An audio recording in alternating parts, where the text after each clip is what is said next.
So hello, Dr. Bird. How are you doing today? I'm doing great. Thank you so much for having me. We are so excited to have you on today. And so we are the Dreamers and Doers Podcast. So naturally, our first question is, do you consider yourself more of a natural dreamer or doer? I'm a natural dreamer. Love that. No doubt about it. I like to think of ideas and come up with them and think ways to improve things. Wouldn't it be cool if we did this or that? So I've developed quite a skill set as a doer to facilitate those dreams, Absolutely. but it all starts with the dream of where It's always that what if, right? Yeah, what if, couldn't we, wouldn't it be neat if? So if I had my way, I would only ever do the dreaming part. You do have to develop some sort of doing skill set along the way. I love that. So we're going to go back just a little bit, not very far. So what was life like for you growing up? So I was born and raised right here in Norman. I was born in 1979, so I was a kid in the 80s and I was a teenager in the 90s. And I loved it around here. I feel like I grew up surrounded by a community that was strong, that cared about kids like me. I had amazing parents that were super supportive of me. I had a very high achieving older sister who was an inspiration to me. Teacher after teacher, matriculating through the Norman public school system that just inspired and pushed me. So I was a teenager in the 90s, and I also feel like I had all these great opportunities, even going to public school here in Norman. My senior year in high school, I had a high enough ACT score that I could do early entry at OU. So I took intro to psych at OU in the afternoons, so I only had to be at Norman High in the mornings. I was taking AP English, AP Calculus, AP Physics, and Library Aid. But it was awesome because I had every afternoon off. So I was a lifeguard at the Y at the time. So I would pick up extra shifts in the afternoon whenever I wasn't around, didn't have to be around the high school. So it felt like at a point in time when the adults around you realize you're not going to get into trouble, they start letting you do whatever you want. And I don't think I've ever roamed the town of Norman with the kind of impunity like I did when I was a senior in high school because they just let me go. And I graduated and I went into full-time enrollment at OU with 21 credit hours already underneath my belt. Wow. So, that is very much a product of the society I came from. So, wonderful childhood. That is awesome. So leading with that, was your first dream job have anything to do with the dental field? Nope. It did not. My first dream job, I really wanted to be an astronaut when I was a kid. Don't we all? And all right, it was great. So in the 80s when they were doing shuttle launches all the time, and I got to learn a lot about it. Again, my older sister, Kimberly Lovejoy, she had wanted to be an astronaut too, and I basically just want to do everything she does. So I got interested, but that got me into jets and airplanes and rockets and the systems that make those work. And this is back in a time when computing technology was not what it is now, but it was something that was becoming more and more commonplace. So every time I learned something about these things and just STEM in general, I got more and more into it. And I tested well in math.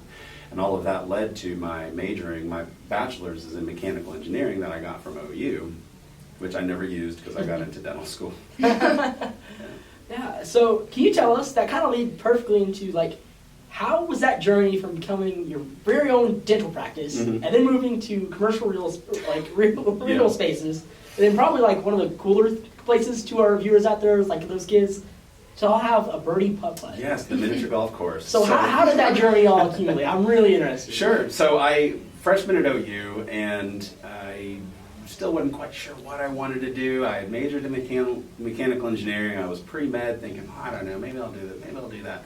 And my sister, again, I do everything she does. She was already accepted into dental school at the time, and she was going to be going. And she gave me the breakdown. She says, well, what do you want from your life and your career? You're interested in the healthcare field? Yeah. Do you want people to benefit from the work you do? Of course I do.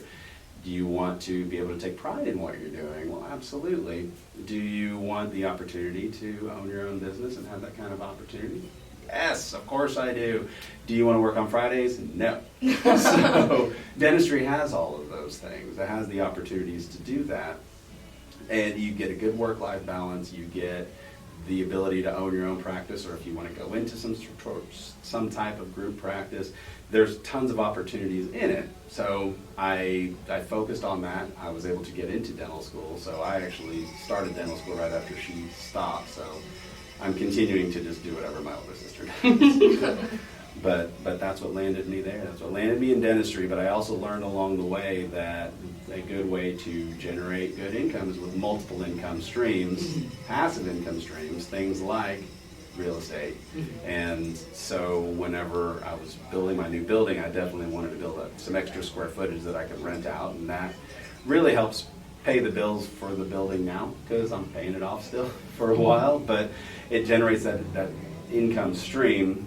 So that's objectively, some of these things, they make sense on a spreadsheet. You do this much square footage. You do it in downtown Norman, which is a commercial area that people like to go to. It's this destination. And then you do some things that are off of the spreadsheet, like you put a mural on the side of the building.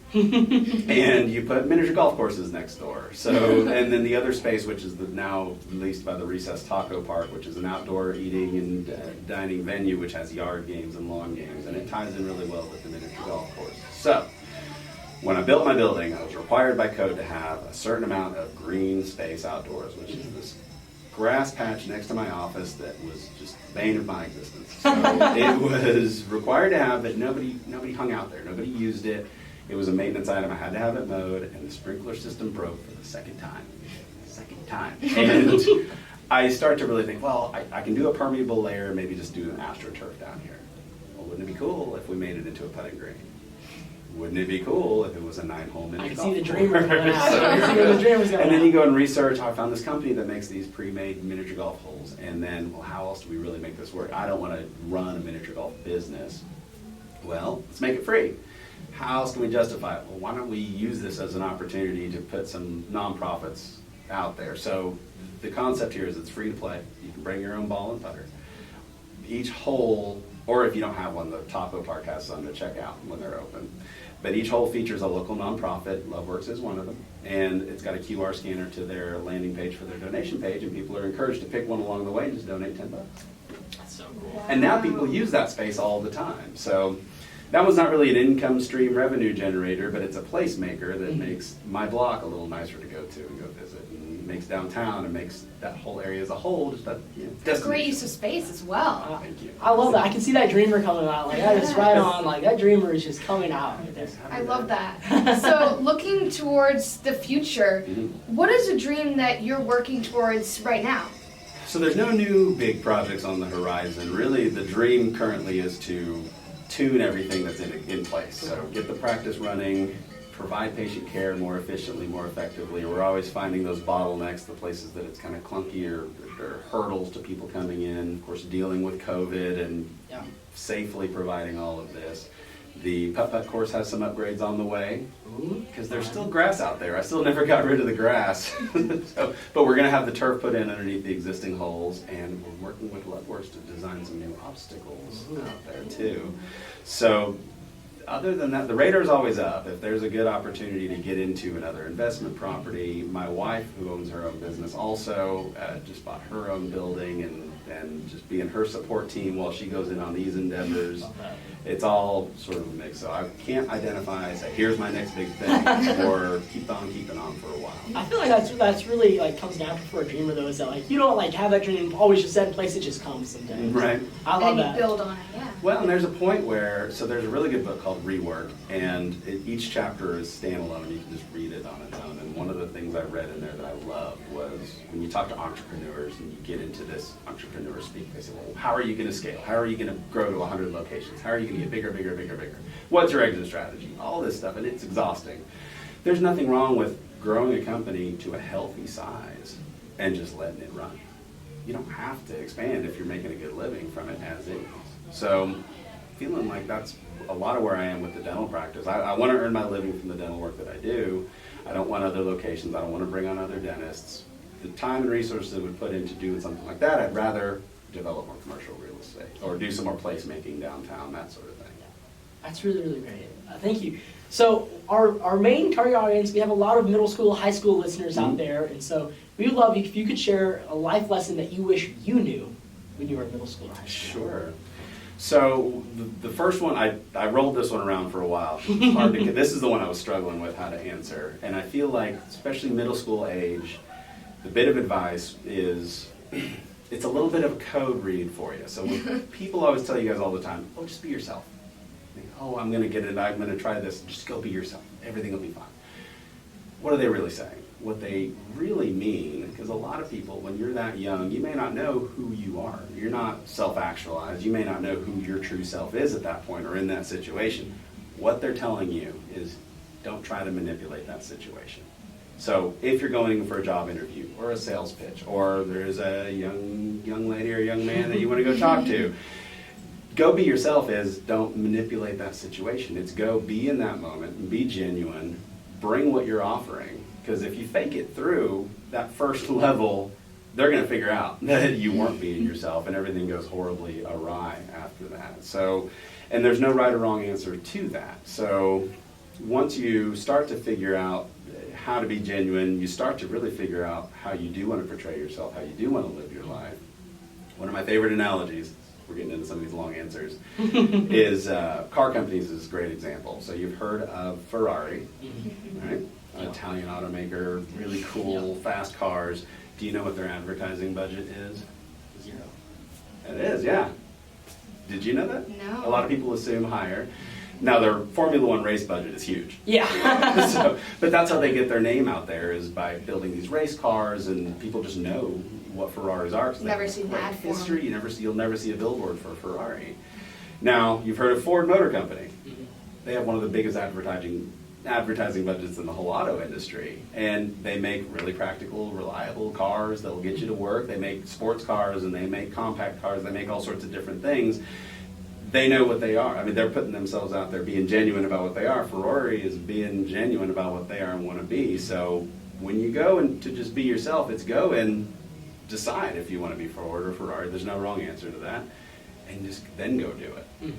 That's so good. I know our viewers out there, they better be taking notes. I wish I had my notepad out right now. Now, to wrap this up, for our last question, I would like to know, do you have a tip of any kind that you would like to share with our listeners and us if they're wanting to start their own business, their own practice?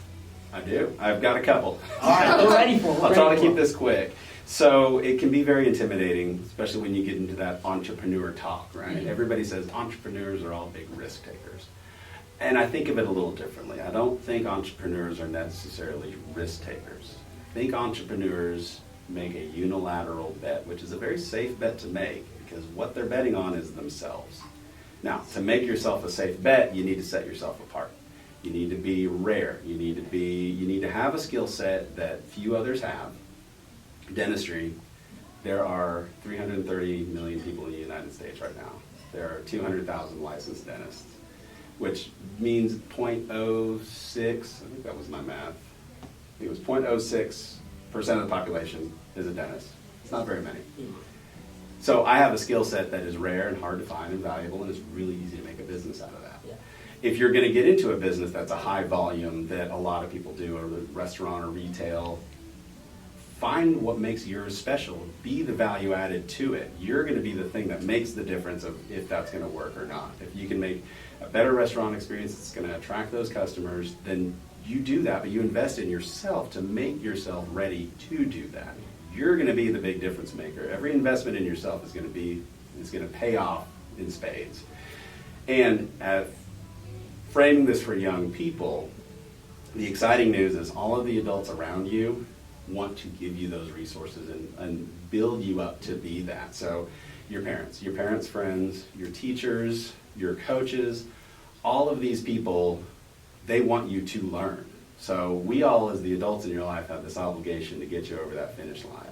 If you do nothing, we'll still kind of push you along, but say it's a bicycle and you got to get around this track a few times, they'll get you around that track. But if you start pedaling, those adults in your life, they could just kind of walk next to you then and say, hey, why don't you try switching to this gear? If you really start pedaling, you know what they'll do? They'll leave you alone, yeah.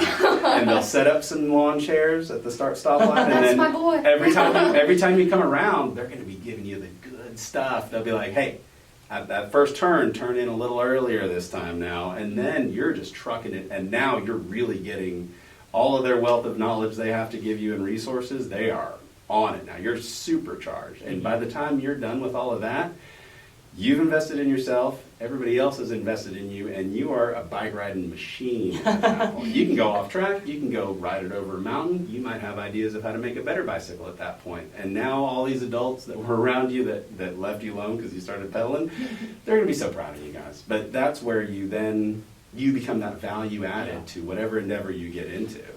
That is so good. Thank you so much for your time. Like, again, like, this is...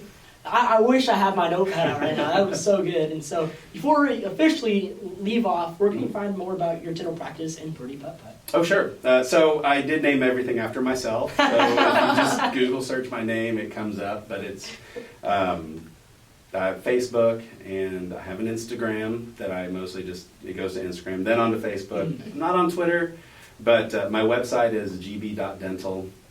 You can always call us, 405-321-2525. It's one of the oldest numbers in Norman. Oh, really? Yeah. Wow. That's cool. So I'm actually the fourth dentist to have been in part of this practice. So I took over for a dentist. He had bought it from another dentist, and he had bought it from a dentist before him. So that was carrying on some legacy, and right? Dobson. Yeah.